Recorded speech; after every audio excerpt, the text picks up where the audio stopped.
喜之郎举弱果冻，啦啦啦啦啦啦啦啦！追剧露营来一个休闲好滋味，朋友聚会来一个开心好滋味。果冻我要喜之郎，多点关心，多点爱。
锵锵，我来了！有寿烟的男主皮皮，貔貅天路驾到，嘿嘿！欢迎大家来观看有寿烟动画，大家来看我哦！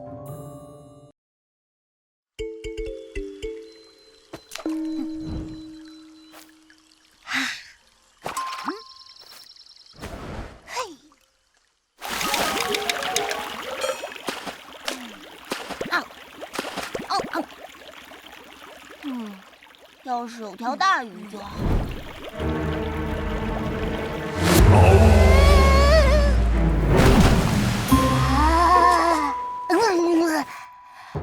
好大的鱼啊！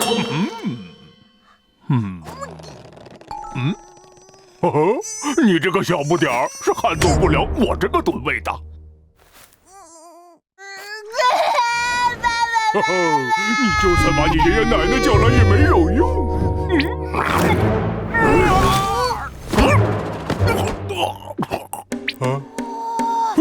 帅！你是谁啊？吾乃战虎。小家伙，你呢？我叫核桃。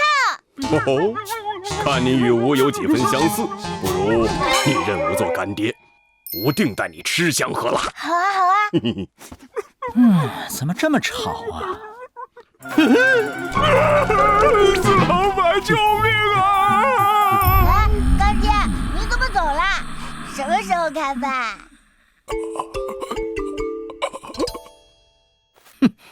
在这给我好好反省。干爹，你刚才去哪儿了？干爹刚才这叫以退为进。哦，干爹好厉害！想和干爹变得一样厉害吗？想。特训开始。首先，你要学会磨爪子，将爪子磨得锋利尖锐，才能在战斗中一招制敌。哦，好的，干爹。嘿，哈，呀，这个挠不动啊。指甲也是需要保养的。来，干爹帮你好好打磨打磨。哇！接下来再加些润色。哦，哈哈！哦，好，现在实战演练。看招！什么动静啊？干爹，你又以退为进啦！这是怎么回事啊你？接下来是标记地盘，很简单，只要记住口诀：眼睛、后腿和3点一线，猫眼合体，所向无敌。现在去征服这里吧！是，干爹。哎呀，坐久了，呼吸一下新鲜空气。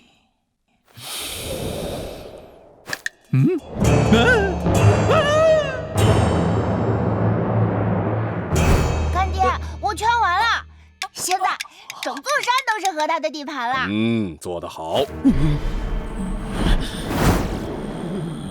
爹，你怎么又一腿围巾了？喂，花大夫吗？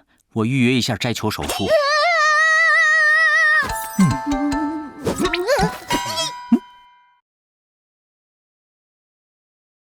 有兽小剧场。本集中，路人店后院的水池里住着谁呢？鲶鱼精、八军、龙虾。回答错误，你当这是菜谱呢，还点上了。